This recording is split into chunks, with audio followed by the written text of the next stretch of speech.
లాగా గడ్డి తినే స్థితిలోకి వెళ్ళిపోయాడు.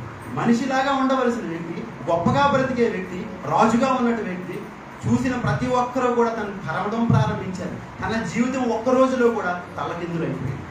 నిన్నటి వరకు మహా సామ్రాజ్యం కలిగినటువంటి వ్యక్తి, తనను కలవాలంటే ఎన్నో పర్మిషన్లు కావాలి, తనను చూడాలంటే ఎన్నో పర్మిషన్లు తీసుకుంటేనే కానీ ఆ యొక్క సంస్థానంలోనికి, ఆ యొక్క రాజు సింహాసనం దగ్గరికి వెళ్ళలేని ఆ యొక్క గొప్ప రాజు తన జీవితం ఒక్క రోజులోనే తన జీవితం రివర్స్ అయిపోయింది. అలా మార్చబడటానికి కారణం ఏంటంటే, చేదైన వేరు దేవుడు తనకిచ్చాడు అనే ఆ యొక్క కృపను మర్చిపోయి, దేవుడి ద్వారానే నాకు ఇంత గొప్ప విజయం వచ్చిందని ఆ యొక్క కృపను మర్చిపోయి దేవుణ్ణి పక్కన పెట్టేసి నేను నేను నేను అని చెప్పి తన హృదయంలో గర్వించడాన్ని బట్టి ఒక్క రోజులో తన జీవితం మారిపోయింది. ఈరోజు మనం ఎంత గొప్పగా బ్రతికే వారం అయినప్పటికీ కూడా మన జీవితంలో చేదైన మనలో ఉన్నట్లయితే నిన్నటి వరకు ఉన్న మన జీవితం వేరు, ఈరోజు తర్వాత జీవితం వేరు. ఒక్కరోజు చాలు దేవుడికి మనకు ఉన్నదంతా తీసేయడానికి. బైబిల్ గ్రంథంలో యోబు అనే ఒక పరిశుద్ధుడు ఉన్నాడు. తన ప్రతిరోజు కూడా బలులు అర్పించాడు. ఒక్క రోజులో తన జీవితం ఎలా మార్చిపోయిపోయింది.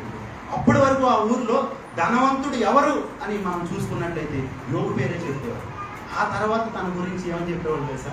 ఊరిలో దరిద్రుడు ఎవరైనా ఉన్నారనంటే యోబు పేరే వినపడతాము.